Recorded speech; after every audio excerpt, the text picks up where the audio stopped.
लड़का बारहाना दुकान गया था, लेकिन नहीं सोचा कि एक धनी विधवा ने उसे चुना। दिल जीतने के लिए विधवा ने धीरे धीरे संकेत देने लगी। लड़के ने उसके इरादे समझ लिए। उसने उसे बेरहमी से अस्वीकार किया। महिला ने देखा कि उसने अच्छा बुरा नहीं समझा और चली गई। बाद में लड़के ने आकर्षक देखकर बड़ी चूक महसूस की। चेहरे पर दबाव रखते हुए मार्क सुपरमार्केट से निकलते ही विधवा ने कार से रोककर उन्हें अपने घर ठंडी चाय पीने का निमंत्रण दिया।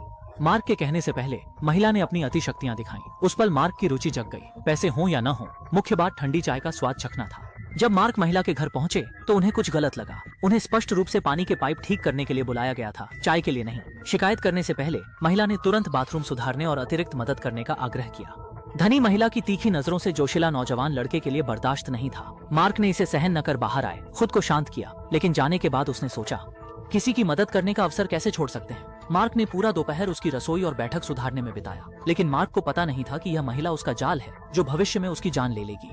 मार्क एक प्रसिद्ध विश्वविद्यालय के मेहनती स्नातक हैं। दोपहर कड़ी मेहनत के बाद घर लौटे। माँ ने पूछा कि कहाँ गए थे। मार्क ने सच नहीं कहा, कुछ बहाना बना लिया। शाम तक वह गलत महसूस कर रही थी। उसने देखा कि बेटा बाहर जाते समय सावधानी पूर्वक तैयार होकर लग्जरी कार में महिला द्वारा उठाया जाता। सवालों के बावजूद उसे बेटा अच्छा लगता था। लीना, क्षेत्र की प्रसिद्ध धनी महिला, जानती थी कि मार्क पढ़ाई के दौरान एक विशेष ऐप पर काम कर रहे थे, जिससे वे उसे पूरी तरह आज्ञाकारी बना सके। वो दावा किया कि वह उसकी मदद से निवेशक ढूंढ सकता है। मार्क को यह सुनकर बेहद खुशी हुई। उसने करोड़पति बनने की कल्पना भी की, ताकि वह जल्दी से आर्थिक स्वतंत्रता प्राप्त कर सके। मार्क भी बहुत मेहनती है। अक्सर लीना के साथ पहाड़ी की विला में योजनाओं पर काम करता है। हालांकि लीना मार्क से कुछ साल बड़ी है, लेकिन उनके तरीके अत्यंत उत्कृष्ट हैं। वह हमेशा अपनी मीठी बातों में मार्क को खोने में सफल रहती थी। सब कुछ सुचारू चल रहा था, लेकिन अंततः उनकी मां ने रोक दी, क्योंकि उन्होंने मार्क के फोन में मार्क और लीना के बीच संदेश पाए। मां को संदेह हुआ कि लीना के बेटे से संपर्क करने का मकसद कुछ और है। मां ने संपर्क काटने के लिए कढ़ाई से मार्क को बाहर जाना मना कर दिया।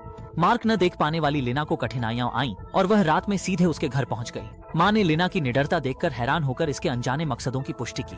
विनम्रता के तहत मां ने लीना को रात का खाना दिया। भोजन पर पहुंचते ही उन्होंने सीधे कहा कि मार्क अभी छोटा है और लीना को अपनी पढ़ाई पर ध्यान देना चाहिए, न कि रोज आपके साथ घुलना मिलना।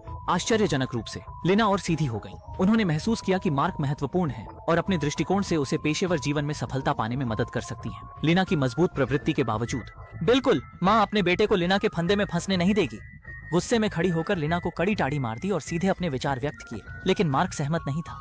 मार्क ने जल्दबाजी में गुस्से वाली लीना को रोका। उसने सोचा कि लीना उसकी भलाई के लिए काम कर रही है और नुकसान नहीं पहुंचाएगी। अंततः पहाड़ी के शीर्ष पर पहुंचने पर उसने उससे जुड़ने का फैसला किया। लीना ने अपनी सबसे बड़ी चाल फिर से शुरू की। विशाल तैरने के तालाब में और अधिक लाचार हो गई। मार्क के भागने को रोकने उसने चढ़ाई की सीढ़ी पर हाथ खड़ी लगा दी। अगले दिन दोनों अधूरी तैराकी में सही हो उठे।